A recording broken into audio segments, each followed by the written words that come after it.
So, as Vonnie just said, we're getting right to Dean Mackey. He's Chief U.S. Economist at Barclays. Patrick O'Keefe, Director of Economic Research at J.H. Cohn, also a former Treasury Undersecretary at the Labor Department. Gentlemen, we welcome you both.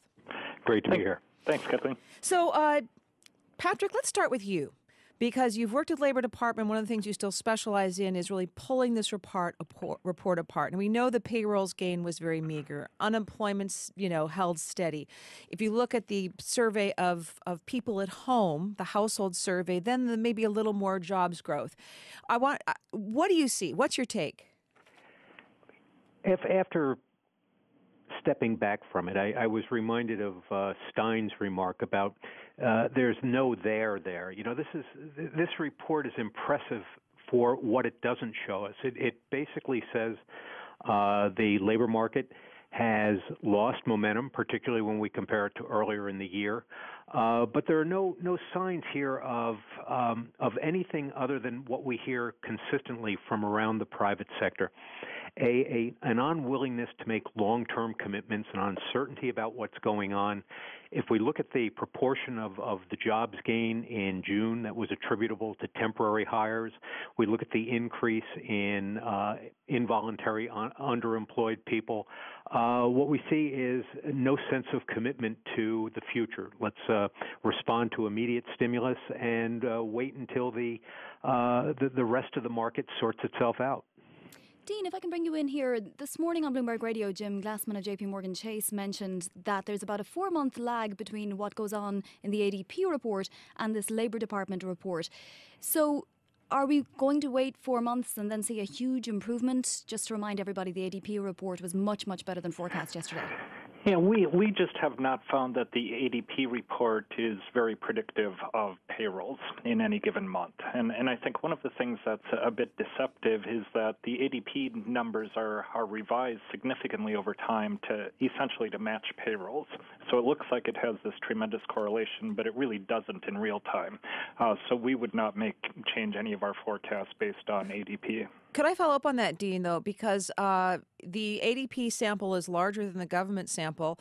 The government also revises its numbers. And what ADP argues is that where the government number, the BLS number, ends up is usually closer to the ADP's first take on the number. You don't see any evidence of that?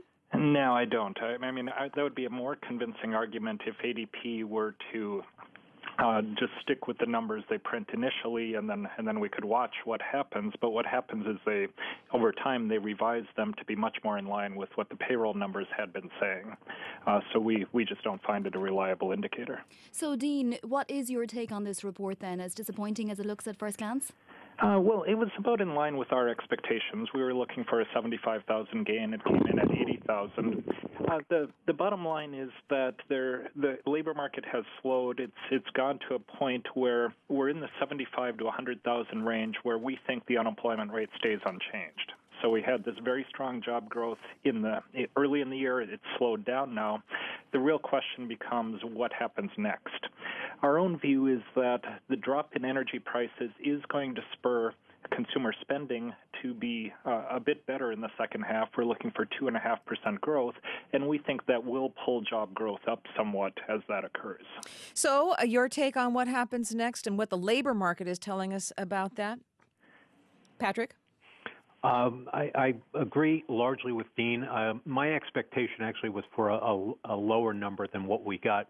And when this came in, I looked at it, and it simply confirmed what I think we're seeing.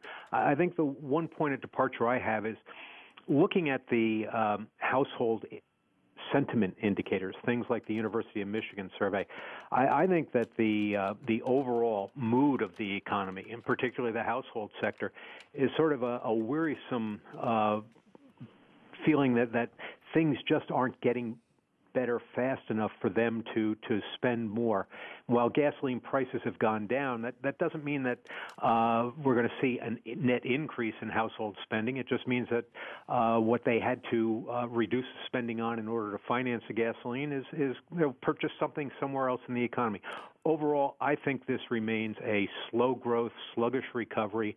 If we get any shocks to the system, any surprises, they're all going to be on the downside. Patrick, I want to ask you about the seasonal adjustment. all these government reports are seasonally adjusted. It makes sense. You know, a lot of kids are hired for summer jobs in June. The seasonals try to, smooth that out. Christmas hiring, seasonals smooth that out. You know, January layoffs, et cetera.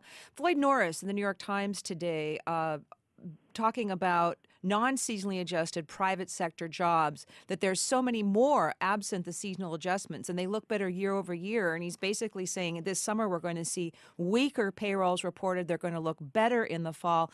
Is this a good road to go? Does this really tell us anything, looking at the jobs report that way?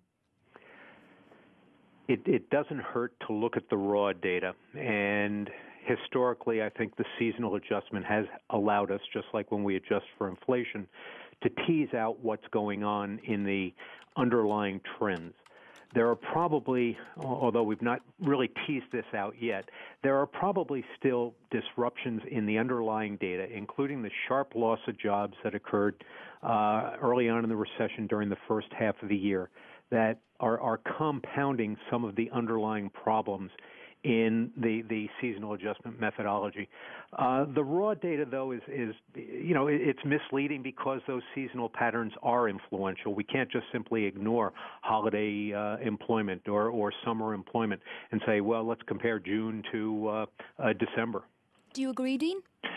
Well, what I would suggest is that I do think that the markets and everyone else pays a little too much attention to the month-to-month wiggles in these reports. You know, if we step back and say, what has the job market done over the past year, we've added 148,000 jobs per month on average, and that's been a pretty steady reading over time.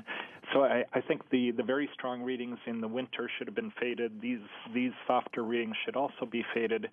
We think that as we look into the third quarter, we're going to get readings that are more in line with where we've been over the past year.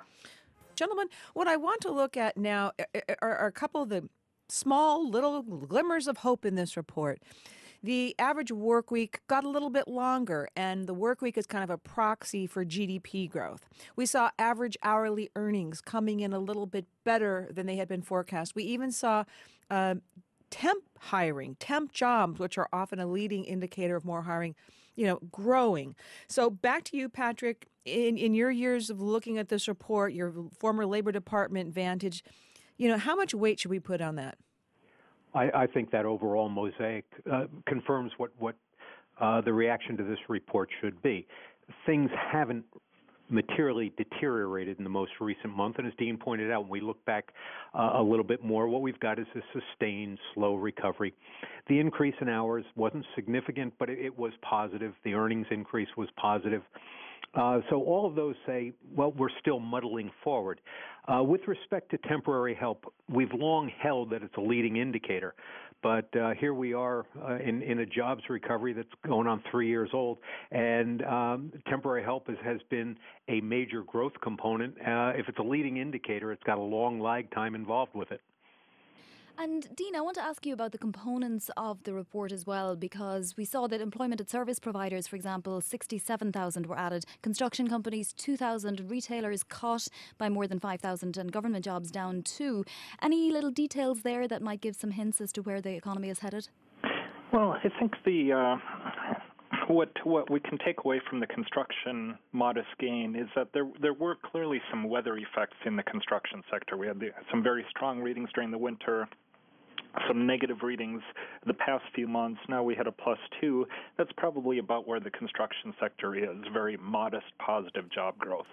I'd say, from this report, I think that we can expect that the labor market will remain in this modest recovery, and there's nothing here saying we're deteriorating out of that regime, and that's not terrible news, because you look across the Atlantic and European labor markets are having a much more difficult time than the U.S. is. So even though it's not as fast of job growth as many would want, I think we also have to accept that some modest job growth is actually better than the alternative. Yeah, that seems to be the way we're assessing so much of this. Certainly the market's wondering what the Federal Reserve does next on this. Patrick, one of my favorite quotes in our Bloomberg story is with David Ressler, who's chief economic advisor at Nomura Securities, who said, I'd characterize our reaction as much the same way the Fed will react. Not surprised, but disappointed. It's just not the kind of growth we need to see at this stage in the business cycle. What does this mean for the Federal Reserve? Does it mean that at some point this summer, this fall, they're going to take more steps? And will those steps help?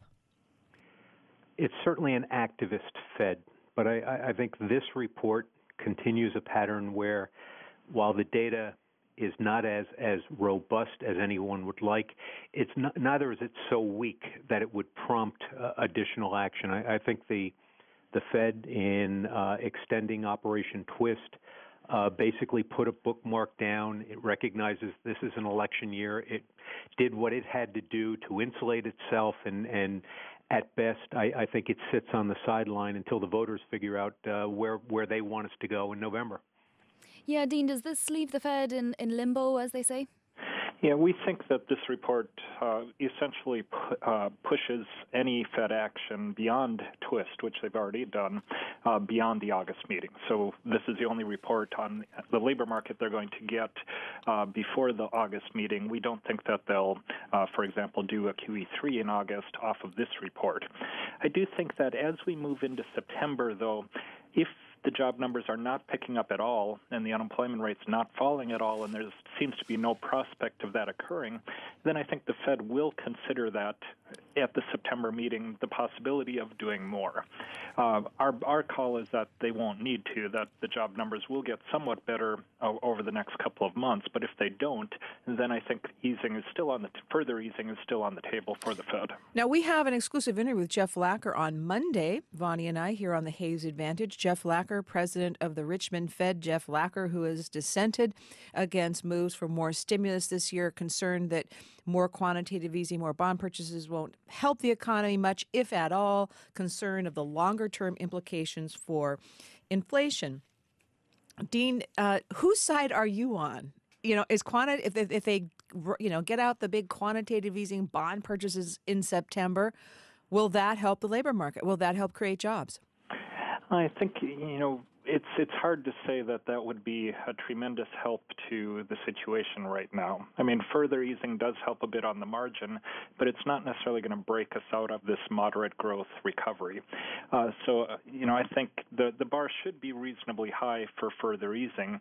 I don't have tremendous disagreement with what the Fed's done so far, but I do think that they do need to be careful about not getting too far in, and the biggest question will be whether they really can unwind this tremendous easing in a timely enough way to prevent inflation from rising in the future.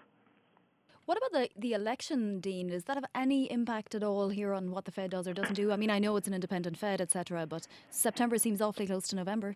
Yeah, I mean, it does raise the bar a bit for easing, because the Fed would prefer not to be the center of attention in the election, obviously. But I do think they also would take the view that what good is independence if they're not going to use it, if they really think further easing is necessary. So I'd see it as a modest constraint, but not something that would prevent them from easing if they feel it's necessary. And Patrick, same question to you, and particularly with an eye towards the politics of this, right? The sense of if the Fed moves too close to the election, damned if they do, damned if they don't, they'll be accused of trying to get President Obama reelected. I think the politics of it argue strenuously for the Fed to stay on the bench until after the election. As vituperative as Washington, D.C. is these days, we even have speculation as to whether or not the Chief Justice of the Supreme Court made an institutional rather than a constitutional decision. I think, though, when we talk about further intervention by the Fed, the skeptics have the better of the argument right now. It's hard to demonstrate that what it has done has so far really benefited the pace of growth in the general economy and certainly in the workforce. In fact, much of the QE results is still sitting on the balance sheets of the banks. Excess reserves are still in excess of or just about $1.5 trillion. So I think the Fed has a lot of reasons to stay on the sidelines until it sees a dramatic reason to act, rather than acting just because things aren't as robust as we'd like. Could you give us a quick comment? Because I know it's going to come up a lot now. Every jobs report, we're going to hear, if the number's good, the fix is in. Obama's White House is getting the economic numbers to look good so he can get reelected.